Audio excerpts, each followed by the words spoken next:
On the phones with us right now, GOP political strategist, co-founder of MustReadTexas.com. It's Matt Mackowiak. Matt, good morning. How are you? Morning, Chad. I'm doing great. How about you? Doing well. Let's see. Before we get into the House and Senate, I want to talk about a couple of map items for the presidential election. Real Clear Politics has officially moved Texas into the toss-up category, with another poll over the weekend showed that Donald Trump only up 3 points. And it's still hard for me to buy this.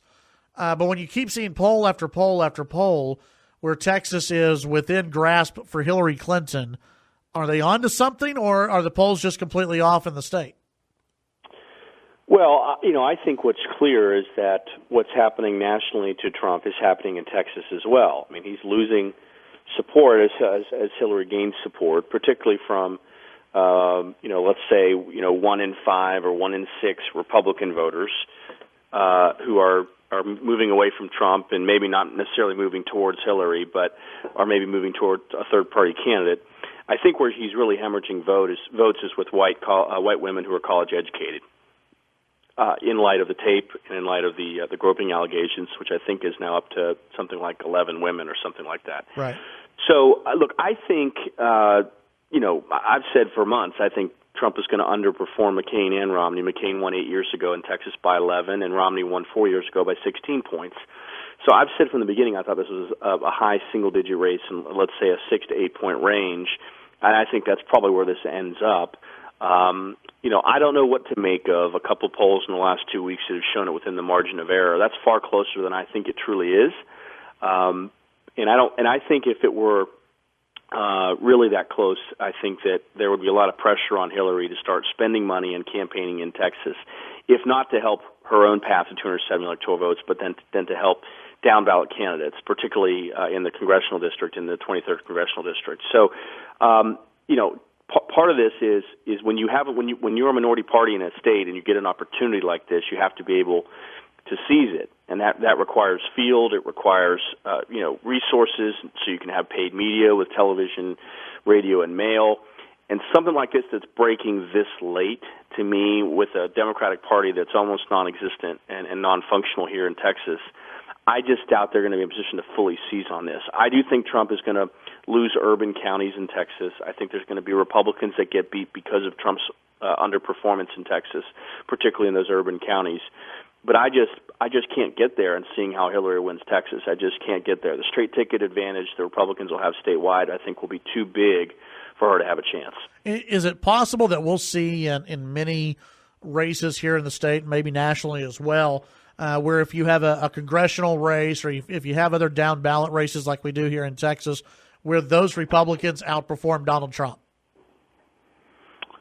Yes, absolutely. And I mean, I think you could look at the Railroad Commission race where Wayne Christian will likely overperform Trump. I mean, the Democratic Party got behind a candidate in the primary for Railroad Commission, and that person finished third.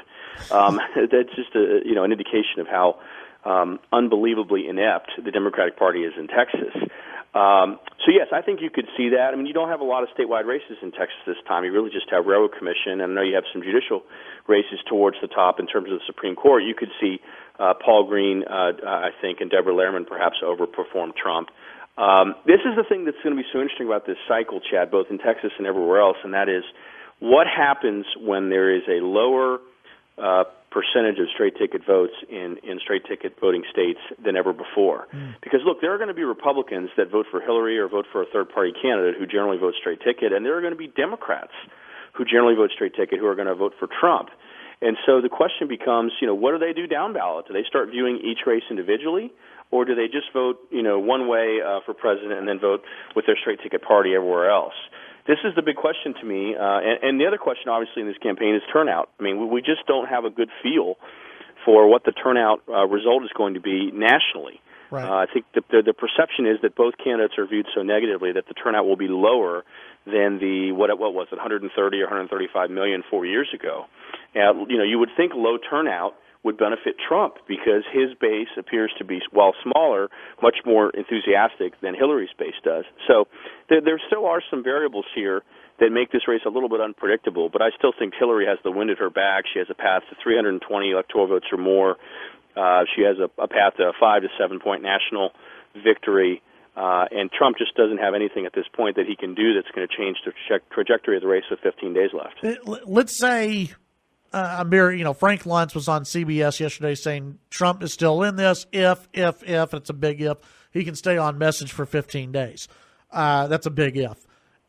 Let's look at Utah. Evan McMullin right now is leading Donald Trump in Utah. He's leading Hillary Clinton in Utah. You could have a third-party candidate actually win a state in this election cycle. If Utah is gone, what does that do to the map from what you've seen? Yeah, I mean, Utah had 6 electoral votes. I'm not sure that it matters that much. It's hard to imagine how Trump can get to 270 if he loses a state like Utah. He'd have to not just run the table, he'd have to really flip some other states. I mean, the problem for Trump is he has a somewhat plausible path to 265 electoral votes. If he wins, Florida, Ohio, North Carolina, Nevada, and Iowa, that gets him to 265 electoral votes. And at some time over the past month, he's been leading in all 5 of those. He's not right now. But that's at least semi-plausible. The problem is from there he has to find a way to get to at least 4 more electoral votes to get a 269 tie, or ideally get to 270 by flipping the single electoral vote in Maine or in Nebraska. And so the only real path for him to do that is to win New Hampshire. But I saw there was a New Hampshire poll a couple days ago that had him down something like 11 points. Yeah. So in a way, New Hampshire is every bit as unlikely now as Pennsylvania has become. And so that's the real problem. And, of course, if you took 6 votes away from that because let's say he loses Utah, then even winning New Hampshire is not enough.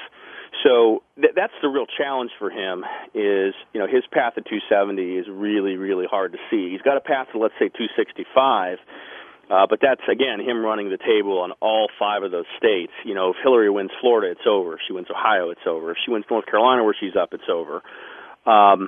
Even Nevada and Iowa, I think he probably wins Iowa, but I think Nevada's really, really close right now. So, and let's not forget, Georgia has a lot of paths. Yep. Georgia and Arizona are now 2 Absolutely. used to be absolute Republican states that are toss-ups right now. No question. Of course, that complicates things as well. In Arizona, you have a U.S. Senate race, which is really not that competitive. But you're right. I mean, they're making a big play in Arizona, spending time there. Chelsea was there. I think Michelle Obama was there. I'm sure they're doing a lot of Spanish language media there.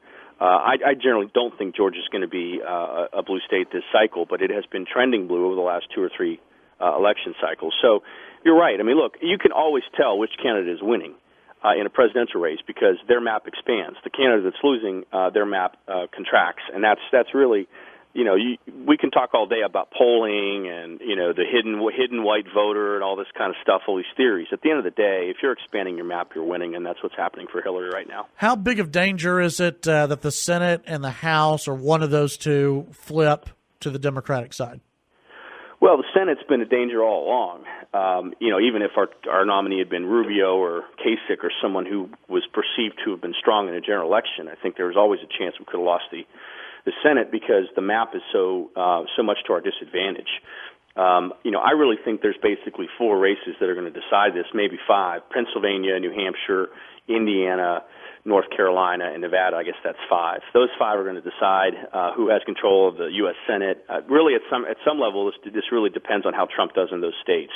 You can generally overperform a 6 to 8 point headwind if you run a really, really good campaign, and I think a lot of our candidates are doing that on the Republican side. Pat Toomey's clearly doing that. Kelly Ayotte in New Hampshire is clearly doing that. Joe Heck in Nevada clearly was doing that. He's caused some problems for himself by distancing from Trump.